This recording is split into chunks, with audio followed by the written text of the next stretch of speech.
Good morning दोस्तों। और आपको पुनः सौरमंडल के सभी क्रम के बारे में बताएंगे। सौरमंडल से छिपे हुए जितने भी क्वेश्चंस हैं, चाहे वो वनडे एग्जाम में हो, चाहे पीसीएस और या यूपीएससी के पॉइंट ऑफ व्यू से, सभी एग्जाम में क्वेश्चन पूछे गए हैं, बार बार पूछे गए हैं। इन क्रमों को आप याद कर लीजिए। उन हर ग्रहों से छिपे जो भी रहस्य हैं उनको याद कर लीजिए, जिससे आपको किसी प्रकार के क्वेश्चन का जवाब देने में पूरी रूप से आसानी हो। ठीक है, आइए हम लोग देखते हैं। मैं हनुमान सर आपको गुरु गोरक्षनाथ क्लासेज में पुनः स्वागत करता हूं। थोड़ा वीडियो कम बना पा रहे हैं क्योंकि बहुत सारे प्रोजेक्ट पे काम हो रहा है। ठीक है, लेकिन फिर भी जब जब आएंगे आपको एक बेहतर चीज बताएंगे, ट्रेडिशनल बताएंगे और अवेयरनेस से संबंधित चीजें बताएंगे जो आपके लिए बहुत इंपॉर्टेंट है। आइए सीधे पॉइंट पे चलते हैं। हम लोग बुध के बारे में आज पढ़ेंगे, जिसको इंग्लिश में मरकरी कहते हैं। ये नोट्स इतने इंपॉर्टेंट है कि इसे आप बस याद कर लीजिए, क्वेश्चन कहीं से भी बाहर नहीं जाएगा, खासकर जब भी प्लॉनेट से क्वेश्चन आएंगे। देखिए बुध क्या है। सौरमंडल में हमारा जो सूर्य है, जो सूर्य हमारे सौरमंडल का एक केंद्र बिंदु है, जिसमें 8 ग्रह हैं। पहले पिछली कक्षा में बता चुके हैं कि बुध, शुक्र, पृथ्वी, मंगल, बृहस्पति, शनि, अरुण, वरुण, और प्लूटो जो था उसको 2006 में प्लैनेट की श्रेणी से बाहर कर दिया गया। जिसमें हम बुध के बारे में जब पढ़ेंगे तो बुध, शुक्र, पृथ्वी, मंगल, बृहस्पति, शनि, अरुण, वरुण, ये एक ऐसा क्रम है कि आपको भी याद रखना है कि कौन से किस किस क्रम में बैठे भी हैं। जैसे मान लीजिए अगर हम बुध को इस भाषा में, बुध, शुक्र, पृथ्वी, मंगल, बृहस्पति, शनि, अरुण, वरुण, ठीक है। ये बताया था पिछली कक्षा में कि ये सब क्या है, ये आंतरिक ग्रह है, इंटरनल प्लैनेट, और ये है आपके एक्सटर्नल प्लैनेट, आंतरिक ग्रह और बाह्य ग्रह। इसमें इन ग्रहों की खूबी क्या है कि ये ग्रह उसी अनुसार में, जैसे दूरी के अनुसार यही क्रम है, परिक्रमण अवधि के अनुसार, जब भी इसकी परिक्रमण अवधि की बात करेंगे तब भी यही क्रम होगा। परिक्रमण अवधि के अनुसार भी यही क्रम है, ठीक है। और परिक्रमण वेग की बात करते हैं। देखिए एक पॉइंट हो गया दूरी के अनुसार भी क्वेश्चन पूछा गया है कि दूरी के अनुसार सीक्वेंस बताइए। दूरी, परिक्रमण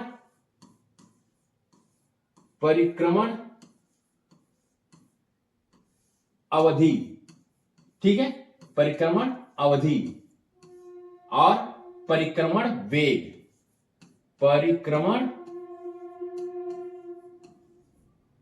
वेग, इनके अनुसार भी इसका सेम यही क्रम रहेगा। बुध, शुक्र, पृथ्वी, मंगल, बृहस्पति, शनि, अरुण, वरुण, ठीक है। एकदम याद रखेंगे। बस दूसरा चीज ये दिमाग में रखना है कि हमें जब भी क्वेश्चन पूछे आकार के अनुसार और द्रव्यमान के अनुसार इसका क्या क्रम होना चाहिए। जो 8 ग्रह हैं इसका आकार और द्रव्यमान, तो आकार और द्रव्यमान की जब बात करेंगे, आकार में सेम चीज, थोड़ा सा बदल जाएगा। सबसे बड़ा ग्रह कौन सा है आपको पता है, बृहस्पति है, फिर शनि है, फिर अरुण है, फिर वरुण है, ठीक है। बृहस्पति, शनि, अरुण, वरुण, ये कौन से ग्रह हैं, ये आकार के अनुसार सबसे बड़े ग्रह हैं, ठीक है। यहां से सीक्वेंस चालू होता है। और दूसरी चीज कि जब इसकी बात करेंगे तो यहां पे पृथ्वी, शुक्र, मंगल और बुध, पृथ्वी,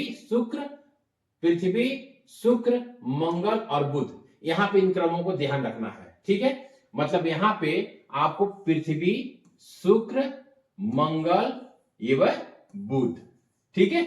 यस से 2 चीज डिनोट हो रहा है, शनि भी डिनोट हो रहा है और शुक्र भी डिनोट। जैसे शुक्र को आप एस के लिख सकते हैं आसान भाषा में समझने के लिए कि बुध, बृहस्पति, शनि, अरुण, वरुण, पृथ्वी, शुक्र, मंगल, बुध, ये क्रम ये कौन सा है, ये आकार के अनुसार है।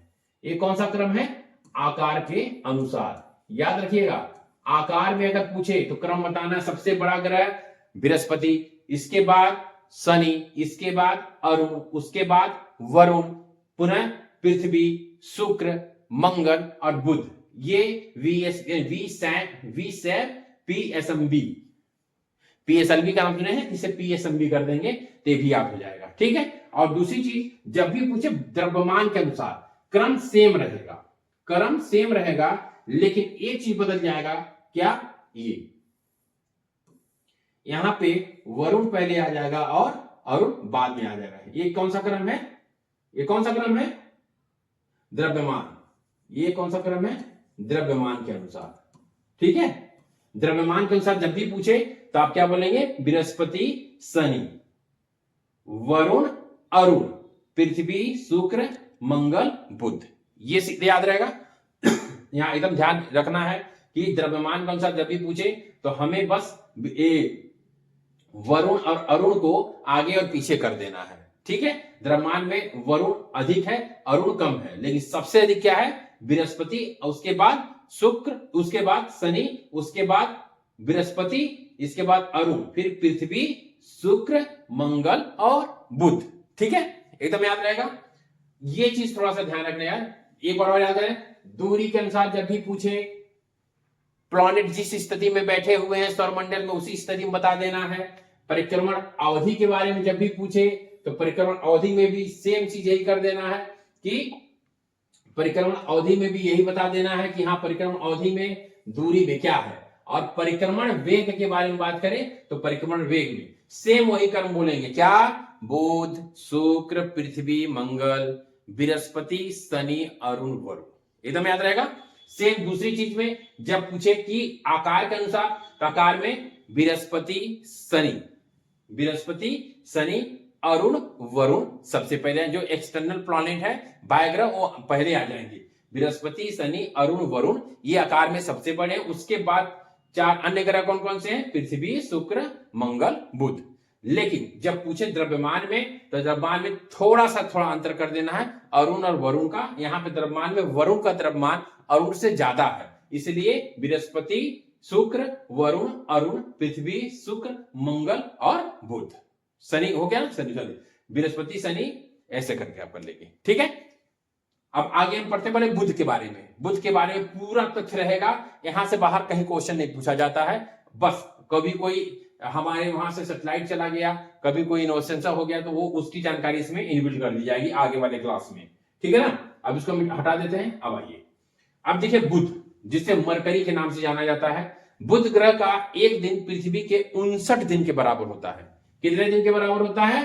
पृथ्वी के 59 दिन के बराबर होता है। ठीक है, पृथ्वी के 59 दिन के बराबर इसका एक दिन होता है। वायुमंडल में गैस जो है उपस्थित, जिसमें पोटेशियम, कौन से? पोटेशियम, मैग्नीशियम, ऑक्सीजन, हाइड्रोजन, इन्हीं की बहुलता पाई जाती है। Potassium, magnesium, oxygen, hydrogen. ठीक है, दिन गर्म होता है एवं रात बर्फीली होती है। दिन बहुत गर्म होता है और रातें एकदम बर्फीली होती है, मतलब रहने योग्य वो स्थान नहीं है। यहां वायुमंडल भी नहीं है, तो सीधे सीधे बात है कि यहां रह नहीं सकता कोई। सबसे छोटा, सबसे ज्यादा गड्ढा इसी ग्रह पे है। छोटा तो है लेकिन इसके सतह पे इतने बड़े बड़े गड्ढे हैं जो ज्वालामुखी जैसे बड़े बड़े छेद माने जा सकते हैं।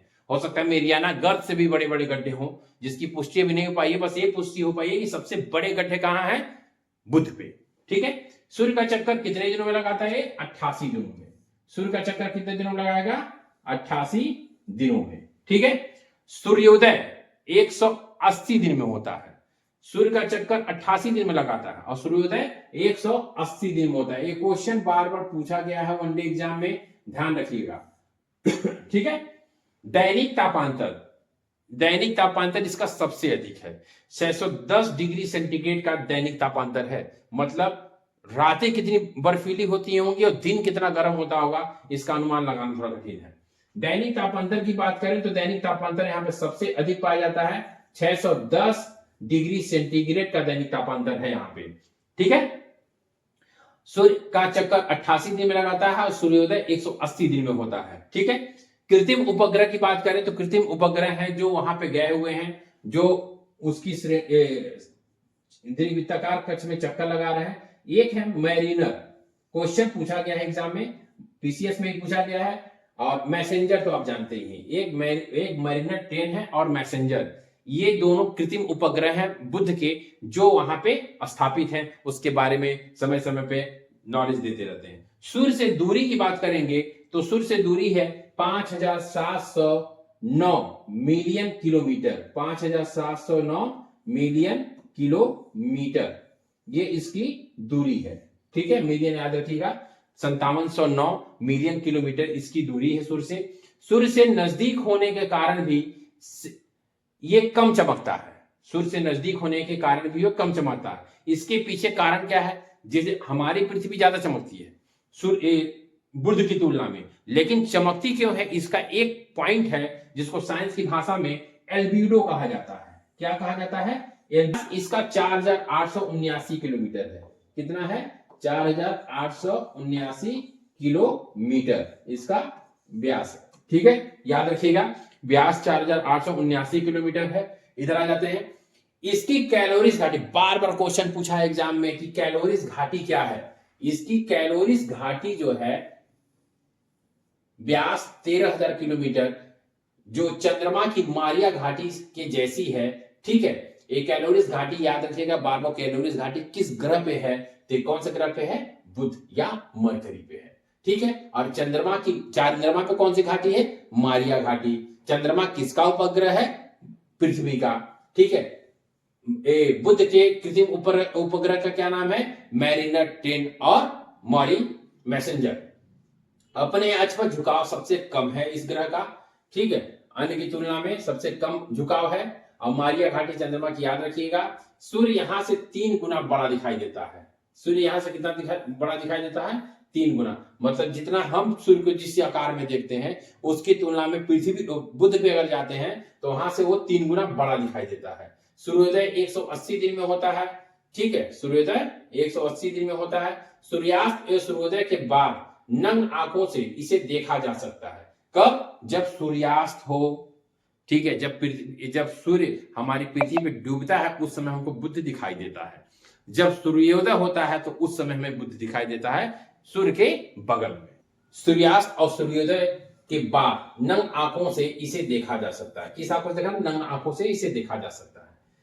ठीक है, ज्योतिष में इसे हरे रंग का प्रतीक माना जाता है। ज्योतिष में किस रंग का प्रतीक माना जाता है? याद रखिए, जब भी पूछा जाए आपसे कि कौन सा सौरमंडल का ग्रह है जिसे हरे रंग का प्रतीक माना जाता है, वो कौन सा ग्रह है? बुध। ठीक है, भगवान गणेश जी का भी ग्रह माना जाता है इसे, इसलिए हरे रंग का प्रतीक हरे वस्त्र लोग पहनते हैं। जिसका बुध कमजोर होता है, अपने अपनी ज्योतिष में जो जिसकी इसकी अपनी इच्छाएं होती हैं, मान होता है, उसे आप लोग से मानते हैं। ठीक है, इतने क्वेश्चन हैं। तो बुध एक दिन में 59 दिन लगता है। ठीक है, वायुमंडल में गैस क्या क्या है? पोटेशियम, मैग्नीशियम है। गर्म होता है, रातें बर्फीली होती हैं। इसका तापांतर जो है सबसे अधिक होता है। 88 दिन में चक्कर लगाता है। सूर्योदय 180 दिन में होता है। इसका मैरिनर 10 है, मैसेंजर है। ये सभी क्वेश्चंस बार बार पूछे। कृत्रिम उपग्रह क्या है? मैरिनर 10 और मैसेंजर। और सूर्य से दूरी की बात करें 5709 मिलियन किलोमीटर की बात है। ठीक है, सूर्य के नजदीक होने के कारण भी पृथ्वी से कम चमकता है। इसका कारण क्या है? एल्बिडो। ठीक है, क्योंकि इसका एल्बिडो कम है पृथ्वी से, इसलिए वह कम चमकता है। एल्बिडो पृथ्वी का ज्यादा है, जिससे पृथ्वी ज्यादा चमकती है। व्यास की बात करें तो 4879 किलोमीटर का व्यास है। यही आगे बात करेंगे तो इसकी कैलोरीज घाटी की बात करें। ठीक है, कैलोरीज घाटी इसका 13,000 व्यास है। ठीक है, और चंद्रमा की मारिया घाटी के जैसी है। झुकाव की बात करें तो झुकाव सबसे कम है और यहाँ सूर्य 3 गुना बड़ा दिखाई देता है। ये सब क्वेश्चन आएंगे बार बार। अब आगे हम लोग चलते हैं। अभी के लिए थैंक यू।